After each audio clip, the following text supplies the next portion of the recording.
சொல்லுவாங்க. சாரிண்ணா, அன்னைக்கு நீ கேட்டப்ப நான் வந்து வேணான்னு சொல்லியிருக்கணும். எப்படி சொல்ற தெரியலங்க, எனக்கு ரொம்ப கஷ்டமா இருக்கு. இந்த TN Talkies தமிழ்.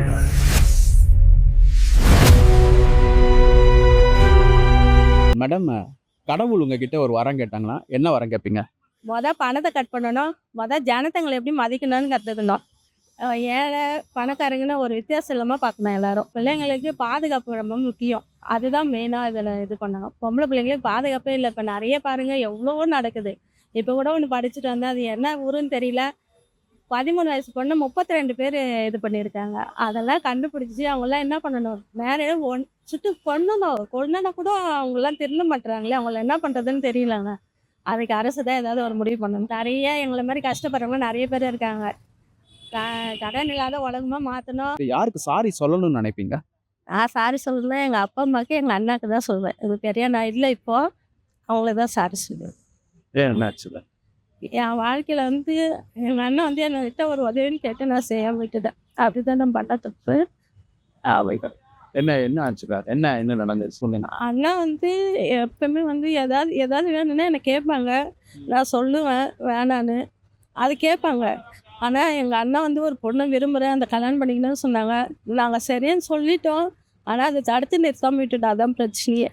இப்போ அவங்களால தான் எங்கள் அண்ணன் இறந்துட்டாங்க. சரி பரவாயில்ல, அவங்க நல்லா இருந்தால் பரவாயில்ல. எங்கள் அண்ணன் போயிட்டாங்க, சரி அவங்களாம் நல்லா இருந்துக்கும். அதான் பாவம். அதுதான் நாங்கள் பண்ண தப்பு. தடுத்து நிறுத்திடும். ஆமாம், அதுதான் நாங்கள் பண்ண தப்பு. அது அண்ணா சொல்லுங்க. இப்போ அண்ணா அதுதான் அண்ணன் நம்ம கூட தானே இருக்கு. நீங்கள் சொல்லுங்க. அண்ணா சாரின்னு சொல்லுவாங்க. சாரிண்ணா, அன்னைக்கு நீ கேட்டப்ப நாங்கள் வந்து வேணான்னு சொல்லியிருக்கணும். வேணான்னு சொல்லியிருந்தா ஏதாவது உயிரோட இருந்திருப்பேன். உயிரோட இருந்திருந்தா எங்கள் நிலமை வேற மாதிரி மாறி இருக்கும். சாரிண்ணா. எங்கள் அத்தையும் இறந்துட்டாங்க. எங்கள் அத்தைனா எங்கள் மாமியார் தான், எனக்கு எங்கள் அத்தை தான், அது சொந்த அத்தை. அவங்களும் உடம்பு சரியில்லாமல் இருந்தாங்க. அவங்களையும் நாங்கள் கொஞ்சம் கேர் எடுத்து பார்த்துருக்கலாம். அவங்களும் கேர் எடுத்து பார்க்காம விட்டுட்டோம். அவங்களும் இல்லை இப்போ எங்களாம் கூட. சாரி அத்தை, அவங்கள மன்னிச்சிருங்க. கவலைப்படாதீங்க, கண்டிப்பாக உங்களை மன்னிச்சிருவாங்க. இந்த அழுதுட்டீங்கல்ல, இனிமே பாருங்க உங்கள் லைஃப் கண்டிப்பாக மாறும். நல்லதே நடக்கும் உங்களுக்கு. கடவுள் உங்ககிட்ட வந்து ஒரு வரம் கேட்டாங்கன்னா நீங்கள் என்ன வரம் கேட்பீங்க? ஆக்சுவலி ரொம்ப நாளாக இருக்குங்க, நம்ம பணம்லாம் கேட்க போகிறதில்ல. எங்கள் அம்மா வந்து எப்படி சொல்கிறது, எங்கள் அம்மாவுக்கு பிஃபோர் மேரேஜ் இருக்காங்க. பிஃபோர் மேரேஜ் ஆகும்போது எங்கள் தாத்தா வந்து எங்கள் அம்மா வந்து ராணி மாதிரி பார்த்துக்கிட்டேன். ஸோ ராணி மாதிரி பார்த்தேன். அப்புறம் எங்கள் அப்பா கல்யாணம் பண்ணி பெருசாக அவங்கள வந்து பெருசாக பார்த்துக்கவே இல்லை, ரொம்ப கஷ்டப்பட்டுருக்காங்க. எனக்கு என்னென்னா, அவங்க அந்த ரம்யா கிருஷ்ணன் 45 பாகுபலி படம் நடித்தாங்க, அந்த மாதிரி ஒரு ராஜா மாதா மாதிரி பார்க்கணுன்னு ரொம்ப நாள் ஆசை. பட் அது நடனா நல்லது. ஏன்னா அவங்க எவ்வளோ கஷ்டம்னா ரொம்ப கஷ்டப்பட்டாங்க, கொஞ்சம் நஞ்சம் கிடையாது. 6 பசங்களை பேர்த்து எங்கள் அப்பா வீட்டுக்கு எதுவும் பணம் தராமல் ரொம்ப கஷ்டப்பட்டு, அதுக்கப்புறம் ரேஷன் அரிசி தான் சாப்பிட்டு உறங்கணும். அவங்க கஷ்டத்தை தவிர வேறு எதுவும் பார்க்கல. இப்போ ஸ்டில் நான் அவங்களும் இப்போது இதுவாக தான் இருக்காங்க. பட் ரொம்ப என்ன சொல்லி 85 வயசு ஆகுது. பட் நாங்கள் பெருசாக அவங்கள கஷ்டப்பட்டு இன்னும் பட்டு தான் இருக்காங்க. சில பேருக்கெலாம் வந்து இன்றைக்கி எழுந்தால் நாளைக்கு, எப்போ சப்போஸ் நைட்டு படுக்கிறாங்க, காலையில் வந்து சீக்கிரமாக செத்து கூட தெரியாமல் இருக்கும் தெரியுமா, அந்த மாதிரி தான் கொஞ்சம் நல்லது. ஏன்னா நம்மளுக்கே கொஞ்சம் கஷ்டமாக இருக்குது அவங்க பார்வை, அவங்க நடக்கிற விதம். ஏன்னா எப்படி சொல்கிறது தெரியலங்க, எனக்கு ரொம்ப கஷ்டமாக தான். இந்த விஷயம் நடக்காமல் இருந்திருந்தாங்கன்னா எங்கள் அம்மா ரொம்ப ஸ்ட்ராங்காக இருந்திருப்பாங்க. அதை மாற்றணுன்னு வந்துட்டு ஒரு பவர் கிடைக்குதுன்னா அதை மாற்றுவீங்களா? அப்படி சொல்லவும் மனசு இல்லை எனக்கு.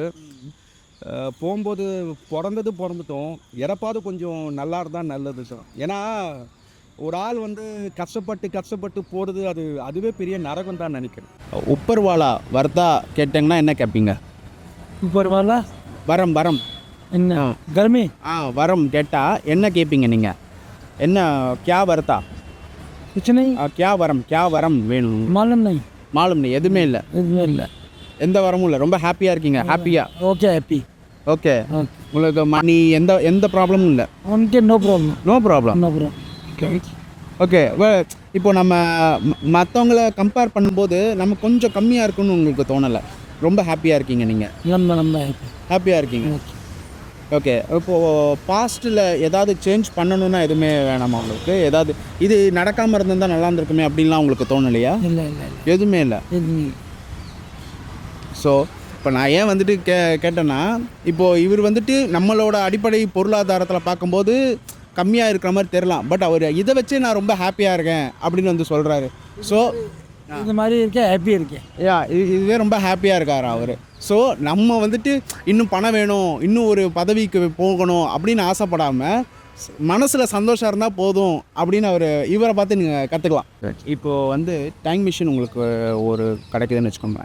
இந்த ஒரு விஷயம் மட்டும் நான் தப்பான டெசிஷன் எடுத்துகிறேன், இது மாற்றணும், என்ன விஷயம்? ஆக்சுவலி பாஸ்ட்டில் வந்துட்டு நிறைய பர்சன்ஸை வந்துட்டு ட்ரஸ்ட் பண்ணி லைக் பெட்ரே பண்ணியிருப்பாங்களே. ஸோ வந்துட்டு முன்னாடியே தெரிஞ்சிருந்தா லைக் சுற்றி இருக்க பர்சன்ஸ் நிறைய பேர் சொல்லியும் கேட்காம அந்த பண்ண மிஸ்டேக்னால லைக் இப்போது ஒரு சுச்சுவேஷனாக இருக்குது. ஸோ அதெல்லாம் இல்லாமல் இருந்தால் இன்னும் லைஃப் பெட்டராக மாறி இருக்கும் அப்படின்னு சொல்லிட்டு லைக் இப்போ தெரியுது. ஓகே, இந்த ஜென்ரேஷனுக்கு நம்ம வந்துட்டு ட்ரூவாக இருந்தோம்னா லைக் செல்ஃபிஷாக இல்லைனா இந்த ஜென்ரேஷனில் இப்போதைக்கு வாழ முடியாதுன்னு தெரியுது. ஸோ இது எனக்கு கொஞ்சம் முன்னாடியே தெரிஞ்சிருந்தால் நான் என்னோடய லைஃப்பை வேறு மாதிரி மாற்றிருப்பேன் அப்படின்ற மாதிரி. ஓகே, இப்போ உங்கள் லைஃப்பில் மாற்றிருப்பீங்க அப்படின்னு சொல்கிறீங்க. என்ன மாதிரி ஒரு விஷயத்த மாற்றணும்னு நீங்கள் சொல்லியிருந்தீங்கன்னா கொஞ்சம் பெட்டராக இருக்கும். லைக் இப்போ எப்படின்னா லைக் என்னோட கொஞ்சம் வருஷம் முன்னாடி எனக்கு நல்ல ஜாப் ஆஃபர் கிடச்சிது.